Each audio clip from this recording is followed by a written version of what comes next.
As we continue to celebrate Black History Month, today we're taking you to Grosse Ile, where a mostly white church in a mostly white community has a strong connection to one of the most impactful Black women in Michigan history. And 7 Action News reporter Brett Cass visited the historic Saint James Episcopal Church to show us how her story is still being told by church members today as they continue to celebrate her life and her legacy. The foundation of every church is its congregation, a chorus of people from all walks of life, each with their own story. And at Saint James Episcopal Church in Grosse Ile, the harmony you hear isn't complete without the story of the church itself. It was a dream, it was a vision, it was statements of faith that led to the creation of this extraordinary church and its history. Reverend Philip Dinwiddie has been here at St. James for 18 of the church's 154-year history. He quickly learned how much the story of the church and its founder meant to its members. There were a couple of parishioners along the way who felt so strongly about Lizette's story that they just constantly wanted to bring it up and they wanted to have the story told and shared. So this is the photo, right? Tell us about this. This is a photo of Lizette. Elizabeth Dennison IV, known as Lizette, was born into slavery in 1786.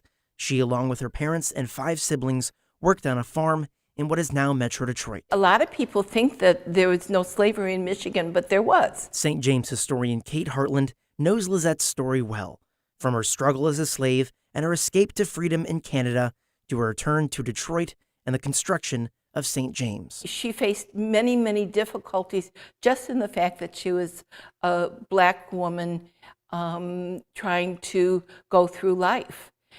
And yet that didn't really stop her. As a freed woman in Metro Detroit, Lizette worked and saved her money, began investing in stocks and a steamboat company, soon becoming the first Black woman to own land in Michigan. After she died in 1866, she left $1,500 of her estate to build a church, leading to the birth of St. James in 1868. As we look back at Lizette, we see in her a saint. Father Phil says Lizette's story resonates with the congregation. Despite being a predominantly white church in a predominantly white community, they feel called to be stewards of her story. She's an inspiration for all of us, whether we're Black or whether we're white. In a place where all are welcome, no one story or experience will be alike. But for the people of St. James, that is music to their ears. After all, you can't have harmony if every note is the same. That's the story that we celebrate here, and that's the inspiration that keeps us going. And if anyone is interested in checking out the church themselves, they do offer tours here. You can contact the church to schedule one, and we'll include their contact information on our website, wxyz.com. In Grosse Ile, I'm Brett Cast, 7 Action News.